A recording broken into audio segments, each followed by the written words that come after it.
Good afternoon, good afternoon, good afternoon, everyone. Welcome to another episode of Spilling Tea. I'm your host, Tiffany Daniels. We are going back to that horrible world known as the JRC. But before we do, the usual disclaimers. If you are unfamiliar with the Stop the Shocks campaign or the campaign against the troubled teen industry, you're going to find all the pertinent links right there in the description box. Please, in particular, take note of the article written by NeuroClastic, a small non-for-profit started by autistics for autistics. In it, they interviewed over 800 ABA professionals in regards to the JRC's so-called behavior modification program. The Judge Rotenberg Educational Center doesn't want you to read that article so much. They threatened NeuroClastic with a defamation lawsuit if they did not remove it from the website. Well, folks, NeuroClastic refused. You know the drill. Please read the article. Share on all your social media. Also included is NeuroClastic's public statement in regards to the defamation lawsuit threat, as well as a link to their GoFundMe. We are crowdfunding just in case the JRC ever actually does see through with their threat. Trigger warning 1. When we discuss places like the Judge Rotenberg Educational Center or Agape Boarding School for Boys, you're going to hear vivid descriptions of and catch clips or surveillance footage of people with mental health issues and disabled people being tortured and abused. If you do got young children present, please go ahead and use your headphones. Trigger warning 2. This channel is marked not for kids for a reason. We use profanity on occasion and speak on dark subjects. If your child is 16 and younger and they are watching this, very obviously parental supervision is very much advised. Alright, so where we left off, right? The FDA disagrees. As explained in the preamble to the FDA's banning regulations, in determining whether a device presents an unreasonable risk, we should assess the device risks relative to the state of the art. Exactly. The FDA is not determining what is considered state of the art or standard of care. The FDA is determining whether that risk of a reasonable risk of injury or harm outweighs the so-called benefits. It's literally their job. This is why they exist as a federal department. Okay?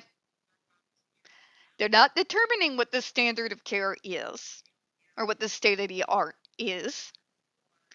They are finding out what is considered state of the art and current standard of care, and then making a decision based also off of current clinical studies, research, and data, especially in regards to alternative treatments. This serves a dual purpose. A, it shows there are alternative treatments that do not cause any physical harm to the folks that are, as the JRC, are quote unquote as severe as those that go to the JRC. Okay? So, what is the standard of care in regards to SIB or AB for those determined so severe? Okay? And then we're going to look at the data, the research data, the last few decades of work, right? To determine exactly what the success rate has been, right? Exactly. Now, these particular studies do show the effects long term because they continue to follow those kids 5 years, 10 years, 20 years, 30 years after that fact. Many of us are still in our successful treatment programs because they are successful and they work. Me, for example, I have been in person centered planning now since 2004, so 20 years, folks. 20 years. As you can see, obviously, it seems to have worked out pretty well so far. It's not the Ritz, but let's see here. Going from severe banging my head into the floor and slamming a brush into my head bristles down to draw blood and punching holes through walls and doors, to living in my own home with a full-time job, maintaining my own insurance, my medical bills, my doctor's appointments, and all those things that I've been told so many times that I would never be able to do alone. Right? Seems it works. In fact, it works well, which is why these are the models that are now put forward as current standard of care and current state of the art. You cannot determine this particular device as state of the art when literally there's only one place that uses it. You can't even make that argument because to be considered state of the art, it has to be used across the board. The get is used in one place. Again, I need these people, for the love of God, to put down the crack pipe. But let's continue to read, shall we? Before banning a device, it is thus important to consider the current state of science and medicine relevant to the device and the patient population the device is intended for, including alternative treatments. Can we prove that, but the JRC says that nothing else is going to work is true? We can't, folks, because the math doesn't lie. We can actually, in fact, prove that current alternative standard of care treatments work.